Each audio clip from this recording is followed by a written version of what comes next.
Lucas 16 del 1 al 13. Dice así la palabra de Dios. Dijo también a sus discípulos: había un hombre rico que tenía un mayordomo, y éste fue acusado ante él como disipador de sus bienes. Entonces le llamó y le dijo: ¿qué es esto que oigo acerca de ti? Da cuenta de tu mayordomía, porque ya no podrás más ser mayordomo. Entonces el mayordomo dijo para sí: ¿qué haré? Porque mi amo me quita la mayordomía. Cavar no puedo, mendigar me da vergüenza. Ya sé lo que haré para que cuando se me quite la mayordomía me reciban en sus casas. Y llamando a cada uno de los deudores de su amo, dijo al primero: ¿cuánto debes a mi amo? Y él dijo: 100 barriles de aceite. Y le dijo: toma tu cuenta, siéntate pronto y escribe 50. Después dijo a otro: ¿y tú cuánto debes? Y él dijo: 100 medidas de trigo. Él le dijo: toma tu cuenta y escribe 80. Y alabó el amo al mayordomo malo por haber hecho sagazmente, porque los hijos de este siglo son más sagaces en el trato con sus semejantes que los hijos de luz.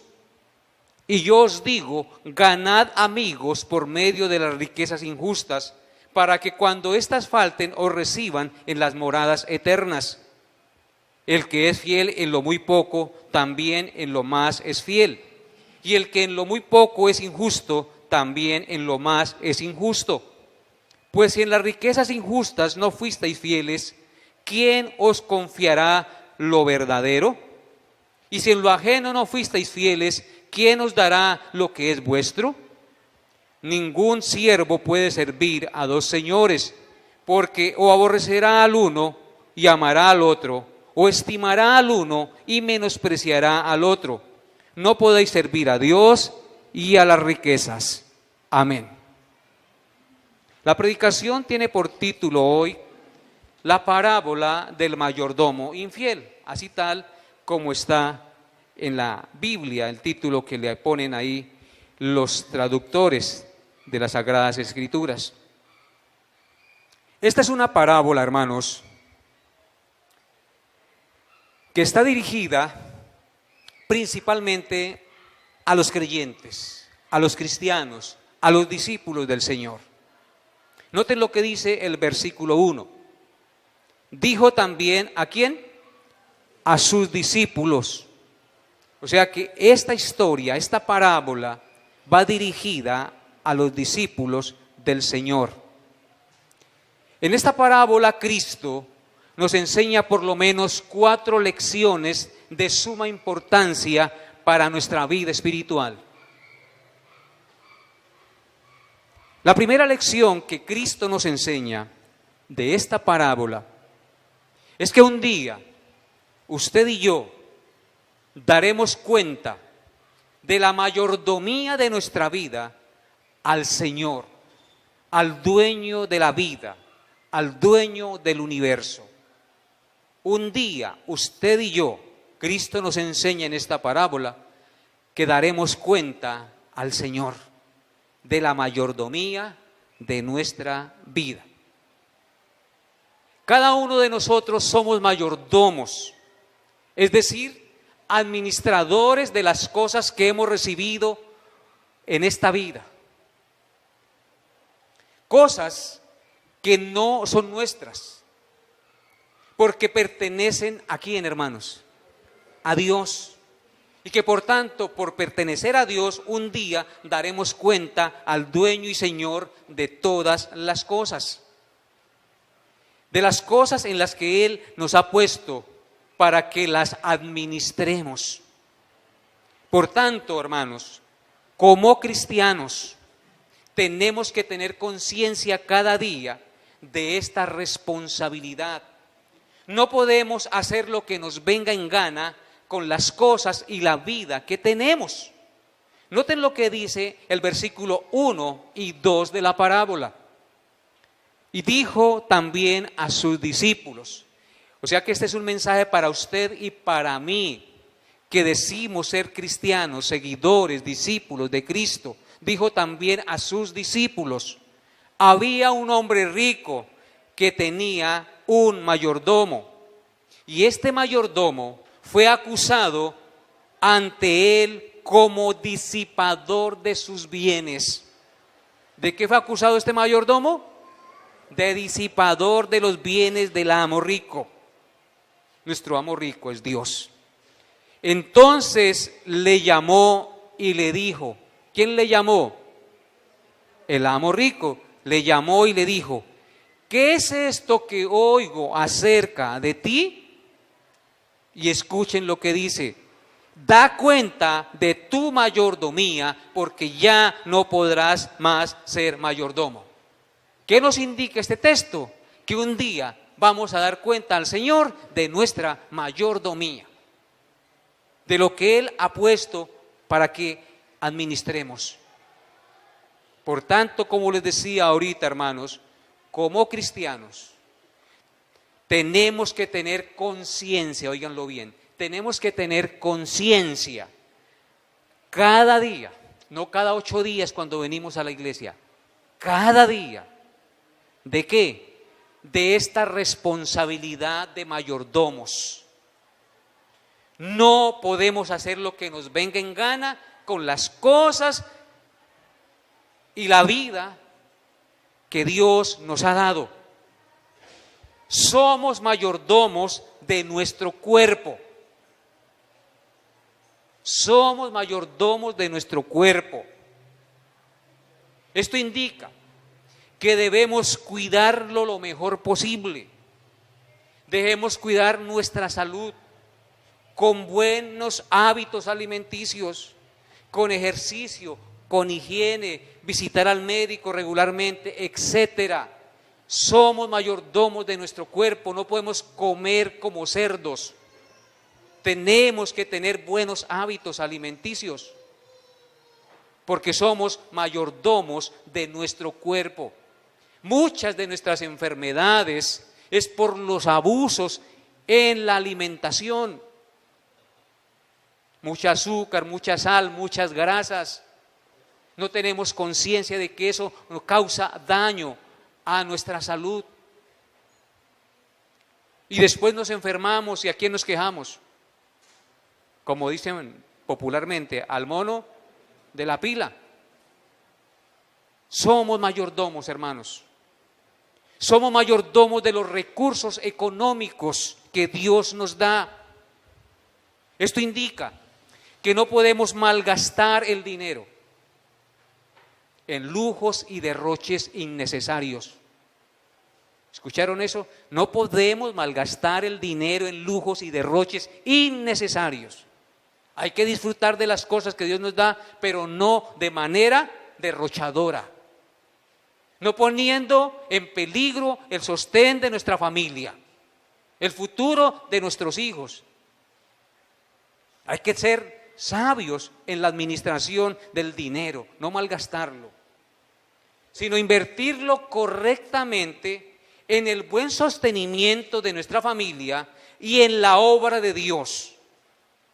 Son las dos prioridades: el sostenimiento de nuestra familia y la obra de Dios, ayudando mayormente a los necesitados de la familia, de la fe. Eso indica ser buenos mayordomos. También somos mayordomos de los dones y talentos que tenemos y que Dios nos ha dado. Esto indica que sus dones, que sus talentos deben ser puestos al servicio de la obra de Dios sobre la tierra. Si usted tiene dones y talentos y no los pone al servicio de Dios, un día Dios se los quitará y un día usted dará cuenta a Dios de esos dones, de esos talentos que Dios le dio. Así es que usted y yo no podemos hacer lo que nos venga en gana, porque un día usted y yo daremos cuenta al Señor de todas las cosas. Miren lo que dice Romanos, sin perder Lucas 16, Romanos capítulo 14, verso 11 y 12. Dice así el Señor por boca del apóstol Pablo, bajo la inspiración del Santo Espíritu de Dios, dice: porque escrito está. ¿Qué es lo que está escrito? Vivo yo, dice el Señor, que ante mí se doblará toda rodilla y toda lengua confesará a Dios. De manera que cada uno de nosotros dará a Dios cuenta de sí. ¿Escucharon esas palabras? Léalas detenidamente. De manera que cada uno, por eso es que cada uno, tanto el niño como el viejo, debe presentar ofrenda a Dios, porque es cada uno de nosotros dará cuenta a Dios de sí. En últimas, hermanos, reflexionando acerca de esta verdad, nosotros estamos rodeados de amigos, de hermanos, de familia, del papá, de la mamá, de los hijos, pero llegará un día en que usted estará solo, óiganlo bien, solo ante el juez del universo, rindiendo cuenta. Y no va a decir: papá, ayúdeme, mamá, ayúdeme, pastor, ayúdeme. No, cada uno en particular dará cuenta a Dios de sí, de la mayordomía de su vida. Y esto es una verdad que usted y yo debemos tener muy en cuenta y debemos recordar cada día, para que nuestras acciones y nuestra manera de vivir sobre la tierra sean correctos, agradando a Dios en todas las cosas que hagamos. ¿O no es así, hermanos? Cristo dijo claramente que aún de cada palabra ociosa que hablemos, daremos cuenta a Dios. Imagínense, hermanos, aún de cada palabra. Noten lo que dice Mateo 12. Mateo 12, versículo 36. Dice en el verso 36 del capítulo 12 de Mateo: mas yo os digo, está hablando Cristo, palabras de Cristo, mas yo os digo que de toda palabra ¿qué? Ociosa. Una palabra ociosa, ¿qué es? Algo que no produce fruto, que no edifica, que no construye, como los chistes verdes, como cualquier palabra que usted diga que no tiene ningún fruto. ¿Ustedes saben qué es negocio? Es la negación al ocio, la negación a la pereza. El negocio es algo que produce dádivas, ¿cierto? Dividendos. Ocio, pues es algo que no produce. Las palabras que nosotros digamos deben ser constructivas. Por lo tanto, mis hermanos, hablando de la mayordomía, aún de cada palabra ociosa que hablemos, daremos cuenta a Dios. Daremos cuenta a Dios del tiempo que Dios ha puesto en nuestras manos. La Biblia dice claramente que debemos redimir el tiempo, porque los días son malos. El tiempo que Dios pone en nuestras manos se va como el agua que cogemos en las manos. El tiempo que se va no vuelve, así como el plátano maduro no vuelve a verde. El tiempo que se va no vuelve, hermanos. Y del tiempo también daremos cuenta a Dios. Dios nos da tiempo para que estudiemos las Sagradas Escrituras. Nos da tiempo para que nos congreguemos y edifiquemos nuestro espíritu y nuestra vida a través del conocimiento de las Sagradas Escrituras. Pero muchos prefieren quedarse durmiendo en la casa. o haciendo cosas que no producen fruto para dádivas eternas. El tiempo no debemos desperdiciarlo, hermanos. Somos administradores del tiempo que Dios nos da. No pierda el tiempo detrás de una pantalla de televisión, solo mirando novelas o sábados felices. También saque tiempo para leer las Sagradas Escrituras, escuchar un sermón, tener un estudio bíblico, etc. Aproveche bien el tiempo para que usted se arrodille y ore por sus necesidades y por los conflictos espirituales que de pronto tenga en su seno familiar. No espere que el pastor ore por usted. Dios le ha dicho a usted que dará cuenta a él de sí. Ay, Dios, es que el pastor no oró por mí. Cuando se presente allá, ¿usted le va a decir eso? No, hermano. Usted tenía boquita, usted tenía capacidad, usted recibió de Dios la orden de velar y orar para no entrar en tentación. Hay que aprovechar el tiempo, hermanos.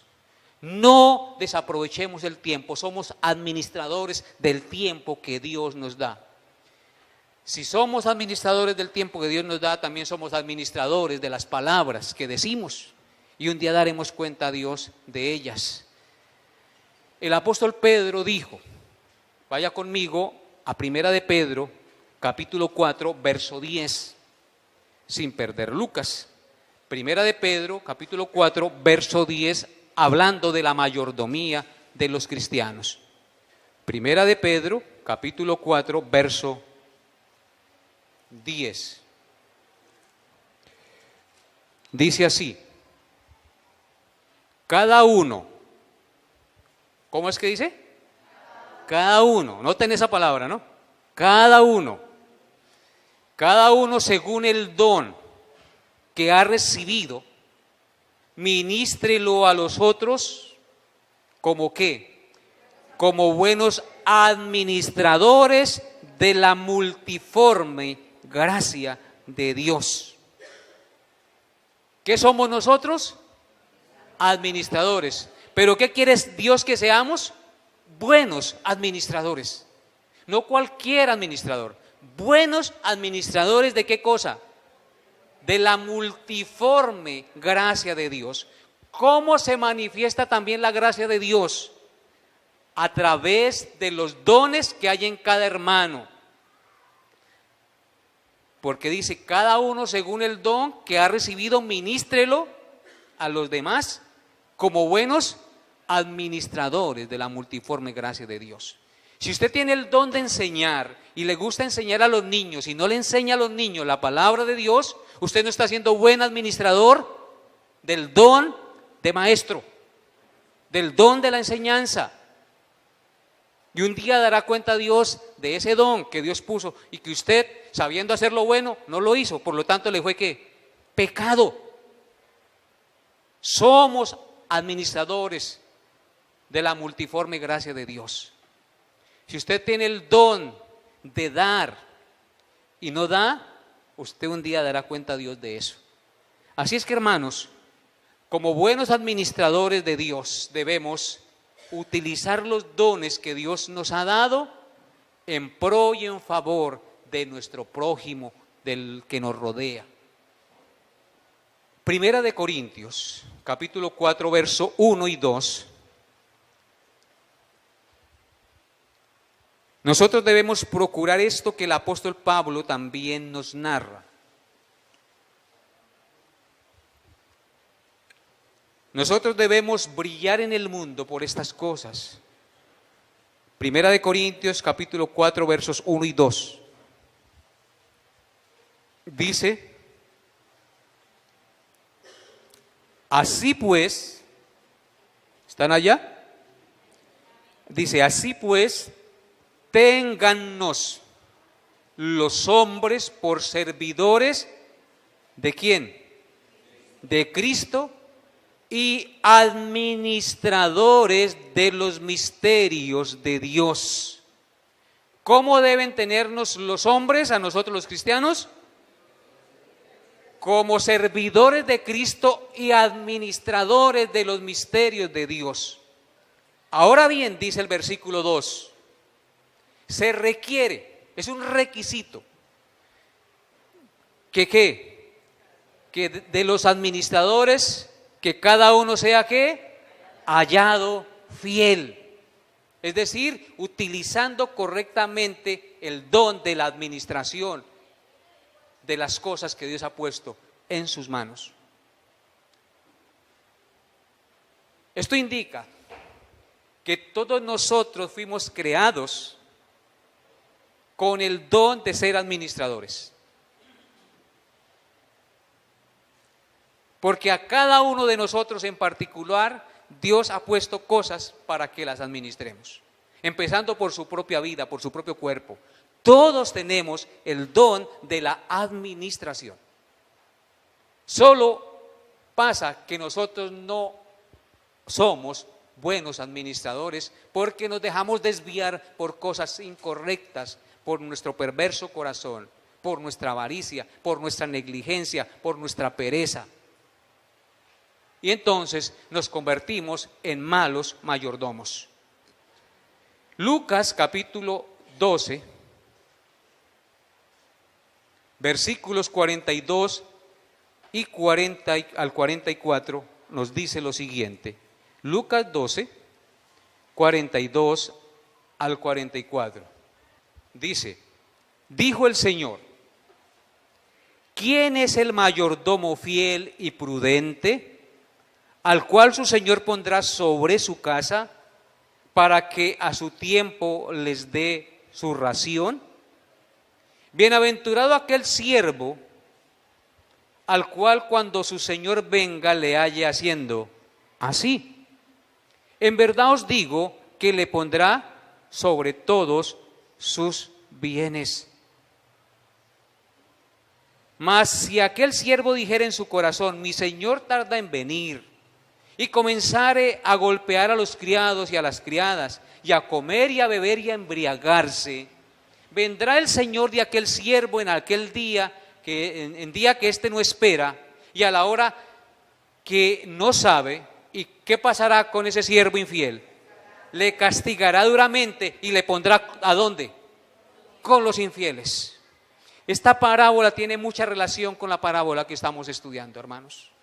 Dios quiere que seamos fieles administradores. Miren lo que dice, lean de nuevo el versículo 42. ¿Quién es el mayordomo fiel y prudente? ¿Cómo debe ser un mayordomo? Fiel y prudente. ¿Fiel a quién? A su Señor. Y prudente en las cosas que realiza. Una persona prudente mira más allá. Tiene visión para tomar una decisión y no la toma o la toma de acuerdo al beneficio que va a recibir en el futuro. Bienaventurado aquel siervo al cual cuando su Señor venga le haya siendo así, es decir, le haya siendo fiel y prudente. Mis hermanos, usted y yo fuimos llamados por Dios para ser mayordomos fieles y prudentes en todas las cosas. Mayordomos de nuestra familia, mayordomos de los recursos que Dios ha puesto en nuestra familia para que los administremos, mayordomos de la vida que tenemos, mayordomos del trabajo que Dios le ha dado para que usted gane el sustento, para el sostén de su familia y para la ayuda de la obra de Dios. Mis hermanos, porque en este mundo no estamos para acumular riquezas, en este mundo estamos para servir al Señor y vivir para Él.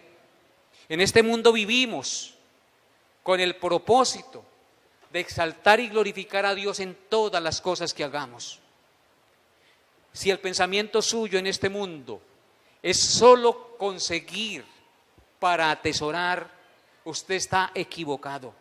Porque ¿de qué le servirá conseguir y atesorar si usted nada se puede llevar? ¿Qué es lo único que se llevará? Aquello que haya administrado correctamente. ¿Para quién? Para el Señor. No seamos insensatos, sino entendidos de cuál es la voluntad de Dios, agradable y perfecta para nuestra vida. Así es de que, hermanos, no se preocupe por si tiene o no tiene. Preocúpese por ser un correcto administrador de las cosas que Dios le ha dado. Amén. porque de eso depende su futuro, no solamente en esta tierra, sino en la vida venidera. Una correcta administración de las cosas que Dios nos ha dado, evidencia de que usted y yo hemos nacido de nuevo, de que tenemos el Espíritu Santo y somos guiados por la sabiduría de Dios. Las correctas palabras evidencian de que yo he nacido de nuevo, porque de la abundancia del corazón habla la boca. Mis acciones reflejan mi cambio espiritual, porque si alguna persona está en Cristo, nueva criatura es, las cosas viejas pasaron y todas son hechas nuevas. ¿Cuántos están de acuerdo con lo que estoy diciendo? Solo 3. Mentira, yo sé que todos están de acuerdo, porque estoy hablando conforme a las Escrituras. En segundo lugar, la segunda lección que Cristo nos quiere enseñar en esta parábola es que Él quiere que seamos sagaces en pro del futuro espiritual. Él quiere que como cristianos seamos sagaces. La palabra sagaz debe entenderse también como prudentes. A veces entendemos la sagacidad solamente en una dirección, como algo malo, como alguien que es hábil para la maldad. No, la palabra sagaz también tiene la connotación de ser prudente en las cosas que hace. Versículos 3 al 8 de Lucas capítulo 16. Cristo quiere que usted y yo como cristianos seamos sagaces en pro del futuro espiritual. Versículos 3 al 8. Cuando el Señor le dice que ya no podrá ser mayordomo, le dice al criado, al mayordomo, entonces el mayordomo dijo para sí, para sus adentros, pensó, ¿qué haré? Porque voy a quedar sin trabajo, me van a mover la butaca, ¿ahora qué va a pasar de mi vida? ¿Qué haré? Que me quedo sin trabajo. Y yo que vivo tan bueno aquí a costillas de mi amo, a costillas de mi Señor, ¿qué haré? Porque mi amo me quita la mayordomía. Cavar no puedo, mendigar me da vergüenza. Decía, yo ya estoy viejo para ponerme a echar pica, a trabajar en el campo, yo ya no sirvo para eso. Y ponerme a pedir limosna, pues me da vergüenza, yo no estoy para eso. ¿Qué voy a hacer? ¿Qué voy a hacer de mi vida en el futuro? Porque me movieron la butaca. La empresa me sacó. Versículo 4, dice el mayordomo, ya sé lo que haré para que cuando se me quite la mayordomía me reciban en sus casas. Entonces el mayordomo piensa sagazmente, porque aún él no había salido de ser mayordomo, todavía estaba ejerciendo, simplemente se le comunicó. Y llamando el mayordomo a cada uno de los deudores de su amo. ¿Deudores de quién? De su amo, no de él, claro. Dijo al primero, ¿cuánto debes a mi amo? El fraude siempre ha existido, hermanos. ¿Cuánto debes a mi amo? Él dijo, 100 barriles de aceite. Y le dijo, toma tu cuenta, siéntate pronto. O sea que eso lo hizo a escondidas y rápido allá en la oficina. Toma tu cuenta y siéntate pronto y escribe 50. Le rebajó el 50% de la deuda. ¿Consciente o no este deudor? ¿Cómo quedó con el mayordomo? ¿Ah? En deuda. En deuda. Quedó, ¿se han visto la propaganda, no? De la corrupción que hay en la política, ¿no? Que cuando da la mano queda untada de barro, de no sé qué es, de podredumbre, de mermelada, ¿cierto? Entonces, este deudor le dio la mano ¿a quién? Al mayordomo, y la mano le quedó ¿qué? Untada de la mermelada. Toma tu cuenta, siéntate pronto y escribe 50. Le rebajó el 50% de la deuda. Después dijo al otro, ¿y tú cuánto debes? Y él dijo, 100 medidas de trigo. Eso era hartísimo. Lo mismo los 100 barriles de aceite, era hartísimo. Dijo, toma tu cuenta y escribe 80. A este le rebajó el 20%. Harta cantidad, ¿cierto? Por lo tanto, este deudor también quedó ¿qué? Comprometido y untada la mano de la mermelada. La familia Nules por ahí.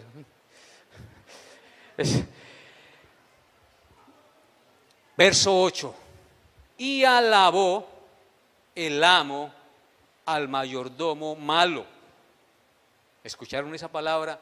Y alabó el amo al mayordomo malo por haber hecho ¿qué? Sagazmente.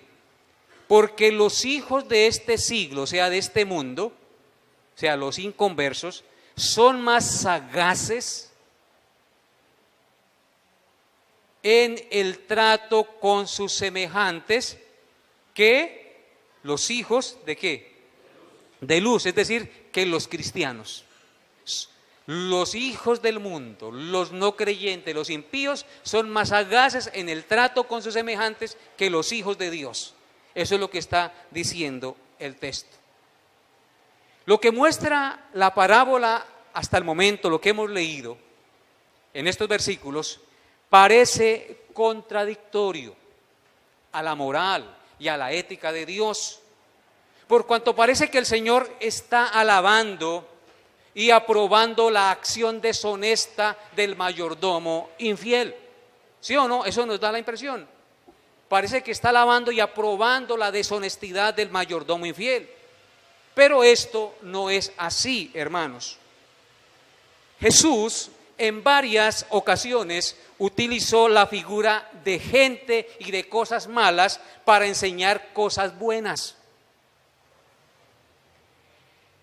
En una ocasión, Jesús utilizó la figura del juez injusto, ahí mismo en Lucas 18. Y esa parábola del juez injusto, la viuda tiene que rogar y rogar día tras día a este juez injusto para que le haga justicia de su adversario. Luego Jesús en la parábola dice que debemos orar así y ser constantes como esta viuda ante el juez injusto que no le quería hacer justicia. Así debemos orar a Dios. Esto no quiere decir que Dios es parecido o es igual al juez injusto, porque Dios es un juez que justo. En ninguna manera Cristo está comparando a Dios con el juez injusto. Cristo utiliza la figura del juez injusto para enseñarnos la necesidad de ser persistentes en la oración ante Dios, porque generalmente nosotros como creyentes somos inconstantes en la oración. Pedimos una o dos veces y después dejamos de orar y no somos persistentes en la oración. Entonces el Señor Jesucristo utiliza la figura de un juez injusto que se demora en hacer justicia a la viuda para enseñarnos la necesidad de ser persistentes en la oración. Pero eso no significa que Dios sea parecido o igual a un juez injusto. ¿Me hice entender? También cuando Cristo habla de su segunda venida, Él dijo que vendría como ladrón en la noche. Esto no quiere decir que Jesús es ladrón y que vendrá para robar. No, hermanos. Solamente Cristo utiliza la figura de un ladrón para enseñar una lección buena a la iglesia. Es decir, que como creyentes, que como iglesia debemos estar atentos porque Él vendrá de manera repentina, tal como viene un ladrón a robar la casa. El ladrón no avisa. Así Cristo. Pero eso no quiere decir que Cristo sea un ladrón. Y esto lo estoy enseñando para que comprendamos el sentido de la parábola. En otra ocasión, Cristo les dijo a sus apóstoles que debían ser prudentes como serpientes. Esto no quiere decir que los apóstoles fueran o tuvieran que ser como Satanás, porque la serpiente en la Biblia tipifica o representa ¿a quién? A Satanás. Cristo utilizó la figura de una serpiente literal para exhortar a los discípulos a ser prudentes a la hora de actuar de la manera que actúan las serpientes cuando van a atacar a su presa. Simplemente se vale de esa figura para enseñar algo bueno a su congregación, a sus hijos, a su iglesia. ¿Me hice entender? Entonces, teniendo en cuenta esto, Cristo en esta parábola no está aprobando el fraude de este mayordomo malo de la parábola. Lo que él hace, ¿quién apagó? Lo que él hace es valerse de la ilustración sagaz pero mala de la acción de este mayordomo. Oigan, lo que él hace es valerse de la ilustración sagaz pero mala acción de este mayordomo para que los hijos de Dios sean sagaces y esforzados en utilizar los recursos de Dios, procurando el beneficio espiritual para sus vidas. ¿Me hice entender? ¿Sí o no, hermanos? Cristo está utilizando la figura o la ilustración sagaz, pero mala acción de ese mayordomo, para que los hijos de Dios sean sagaces y esforzados en utilizar los recursos de Dios, procurando el beneficio espiritual para sus vidas en el futuro. Ya que por lo general los hijos de Dios no son esforzados y sagaces con los recursos que Dios les da para buscar el beneficio espiritual en su vida. En el trato con los semejantes, los mundanos son más astutos, más listos, más esforzados en buscar provecho espiritual que los cristianos en buscar ese provecho espiritual para su espíritu. Los cristianos serán más efectivos en este mundo, o serían más efectivos en este mundo si estuvieran tan interesados en vivir su fe hasta las últimas consecuencias, así como los mundanos lo están en conseguir dinero, fama y reconocimiento. Los cristianos seríamos más efectivos si tuviéramos disposición a ir hasta las últimas consecuencias como cristianos, así como los mundanos están dispuestos a ir hasta las últimas consecuencias con tal o hacer cosas extraordinarias con tal de buscar dinero, fama y reconocimiento. ¿Por qué? Porque al hombre impío no le importa hacer cosas. El hombre impío está dispuesto a hacer cosas extraordinarias y fuera de lo común, con tal de obtener fama y reconocimiento, cosas que son pasajeras. Este mayordomo estuvo dispuesto a ser echado a la cárcel por robar al amo, con tal de ¿qué? De buscar la ayuda de los deudores a los cuales él les perdonaba parte de la deuda. No le importó, se puso en peligro de ser echado a la cárcel por robo, con tal de obtener, cuando fuera expulsado de la mayordomía, ayuda de los deudores. Algunos están dispuestos a subir el Everest, arriesgándose a morir de frío o a morir sepultados bajo la nieve, con tal de decir: subí el Everest, reconózcanme que yo soy un macho, uno de los mejores escaladores del mundo. ¿Qué está buscando ese hombre? Fama, dinero y reconocimiento. Pero esa fama, ese dinero y ese reconocimiento, ¿le durarán toda la vida? No, eso es algo pasajero. Pero el impío está dispuesto a hacer grandes hazañas con tal de lograrlo. No así el cristiano. Otros se atreven a cruzar el océano en débiles embarcaciones, sin importar que puedan morir ahogados en el mar por una tormenta, con tal de que les digan: atravesó el mar en esta embarcación, y lo saquen por los medios de comunicación. Otros están arriesgándose a hacer un túnel ingenioso para robar un banco, no les importa si los pesca la policía y los cogen y los meten a la cárcel, pero el propósito es hacer el túnel para robar la plata y conseguir lo que yo quiero. Están dispuestos a ir hasta las últimas consecuencias. Otros están dispuestos a entrenar duramente por meses para competir en una carrera atlética, aunque no ganen, pero que les digan es un buen deportista y reciban una corona de laurel corruptible. Hermanos, sin embargo,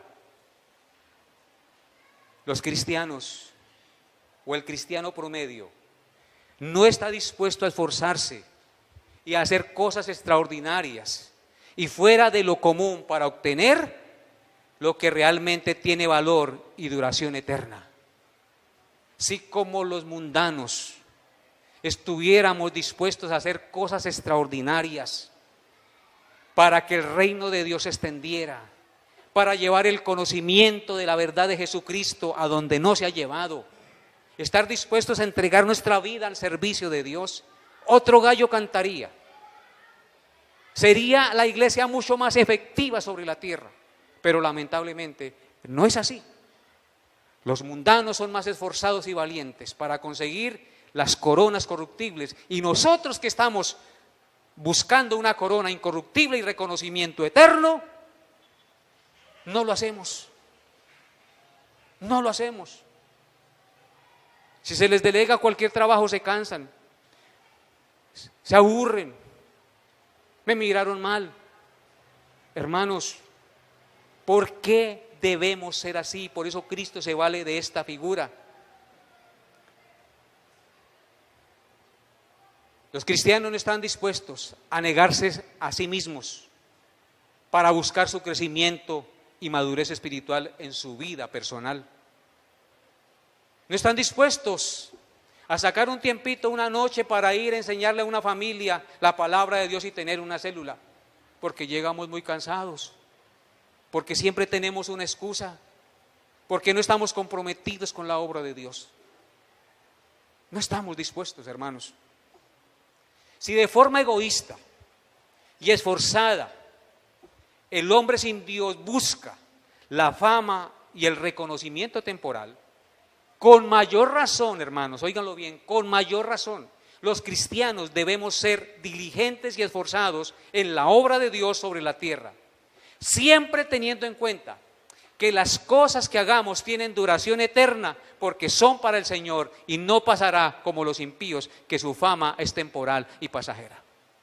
Tengamos eso en cuenta y luchemos y esforcémonos y seamos valientes y hagamos cosas extraordinarias y fuera de lo común por la obra de Dios. Pablo estuvo dispuesto a subirse en una embarcación e ir por el mar Mediterráneo, sin importar que una tormenta lo hundiera. Estuvo dispuesto a ir por las montañas del Asia Menor, predicando el evangelio, sufriendo hambre, ayunando, azotado, recibiendo garrote de los enemigos. Estuvo dispuesto a hacer cosas extraordinarias por el reino de Dios. Y gracias a Pablo, con la ayuda del Espíritu Santo, hoy nosotros tenemos las 17 cartas que guían en gran medida a la iglesia del Señor. Y tenemos sus historias que nos exhortan y nos animan, hermanos, porque hubo un hombre que se atrevió, porque hubo un hombre que, guiado por el Espíritu Santo, estuvo dispuesto a ir más allá de lo que comúnmente el cristiano promedio va. Alentémonos, animémonos a hacer cosas para Dios, porque el trabajo en el Señor no es en vano. Primera de Corintios capítulo 15, 2 versículos y terminamos nuestra exhortación y dejamos los otros 2 puntos para el próximo domingo, si Dios nos lo permite. Primera de Corintios capítulo 15, versículo 58. Dice así, Primera de Corintios 15, 58. Una palabra para usted y para mí. Así que, hermanos míos, amados, estad firmes y constantes. ¿Cómo debemos estar? Firmes y constantes, creciendo en la obra del Señor siempre, sabiendo que vuestro trabajo en el Señor no es en vano.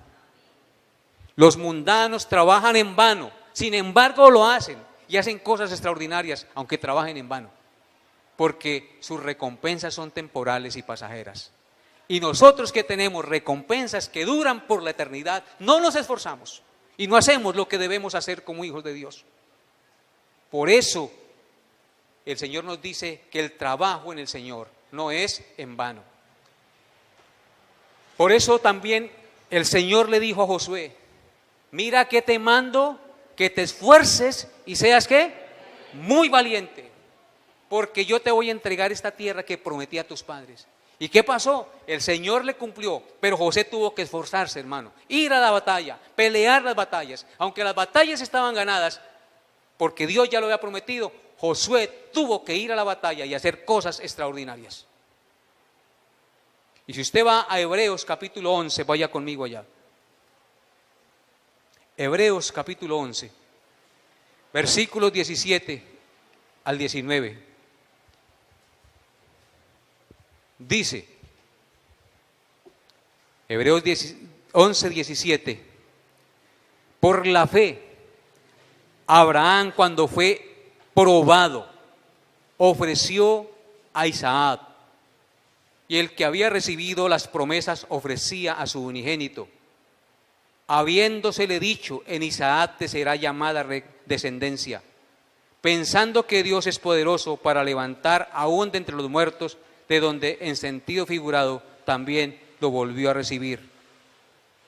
¿Qué hizo Abraham de extraordinario por la obra de Dios? ¿Estuvo dispuesto a qué? A ofrecer a su hijo en sacrificio. No le importó poner a Dios por encima de su hijo, de Isaac, a quien amaba. Ahora adelántese al verso 24.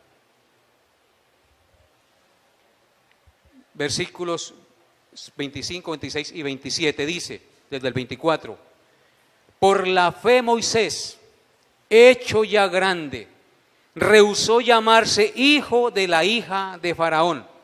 ¿Qué hizo Moisés? Renunció a la corona, renunció al palacio, llamarse hijo de la hija de Faraón, a ser príncipe, escogiendo antes ser maltratado con el pueblo de Dios que gozar de los deleites temporales del pecado, teniendo por mayores riquezas el vituperio de Cristo que los tesoros de los egipcios, porque tenía puesta la mirada ¿dónde? En el galardón. Ese hombre hizo una cosa que fuera de lo común, se negó a los placeres y a los deleites de este mundo por buscar las cosas que tienen trascendencia eterna. Él sabía que ser príncipe, que ser rey de Egipto solo duraría por un tiempo, pero que ser hijo de Dios y estar al lado del Señor con el Rey eterno duraría por toda la eternidad. De esa manera usted y yo debemos mirar nuestra vida en esta tierra, más allá de este mundo, puesto los ojos en Jesús, autor y consumador de la fe. Que Dios les bendiga, hermanos, y les dé su gracia para aplicar estas verdades a su vida, y a mí también me la dé. Coloquémonos en pie y oremos a nuestro Dios. Padre, doy gracias a ti, porque tu palabra es confrontadora, es como espada de dos filos, penetra el alma, el espíritu, las coyunturas, los tuétanos, y discierne las intenciones del corazón. Tú no quieres que seamos cristianos mediocres, tú quieres que seamos mayordomos fieles y prudentes, que utilicemos bien nuestra mayordomía en este mundo para las cosas eternas. Ayúdanos, Dios, a entender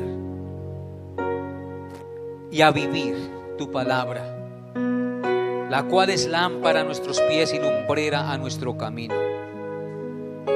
Recuérdanos siempre, cada día, que somos mayordomos de la vida y de las cosas que tú has puesto en nuestras manos. Señor, perdona nuestras debilidades y pedimos a ti tu socorro, tu fuerza, tu guía, tu llenura, tu dirección, para poder vivir cada día como buenos y fieles mayordomos de tu reino, porque un día daremos a ti cuenta, cada uno en particular, mi Señor.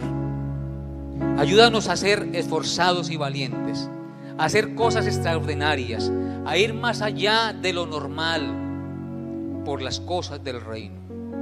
Fortalécenos, Dios. Sé tú, Señor, dándonos la gracia y la disposición de corazón para servirte cada día en nuestra vida. Santo, santo eres tú, oh Dios. Cielo y tierra pasarán, pero tus palabras no pasarán. Tus promesas, tus dádivas, tus coronas son eternas. Bendito eres tú por siempre, Padre. En el nombre de Cristo Jesús. Amén y amén. Antes de terminar, el miércoles 4 de marzo va a haber una conferencia aquí de 7 a 9 de la noche de la Liga Bíblica. Una conferencia de cómo predicarle el evangelio a una persona inconversa. De cómo, después de predicarle, alimentar a esa persona inconversa. Y de cómo avivar el fuego del amor de Cristo en su corazón. En esa conferencia vale la inscripción 20,000 pesos. Escúchenlo bien. Pero la persona va a recibir una Biblia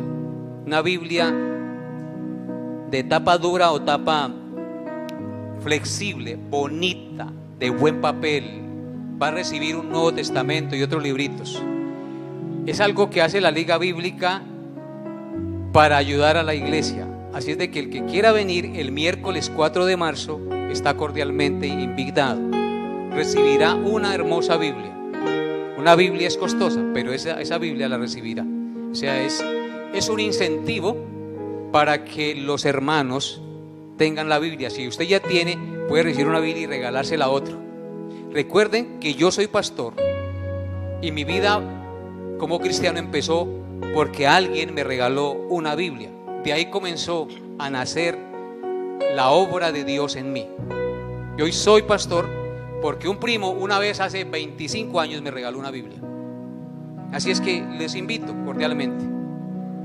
Oremos. Orar por los enfermos. Señor, te doy gracias por Adrianita, por Samuelito, por Don Ciro, por todos los que están delicados de salud en nuestra congregación. Suplicamos tu gracia y tu misericordia sobre ellos, tu fortaleza, tu bondad. Seas tú fortaleciéndoles en el Espíritu y permitiéndoles confiar en ti cada día, Padre Santo, haciéndoles entender que todas las cosas que pasan a los hijos de Dios redundan para nuestro bien. Los encomendamos en tus manos y encomendamos esta semana en tus manos, Señor. Sé tú ayudándonos, sé tú fortaleciéndonos y guiándonos.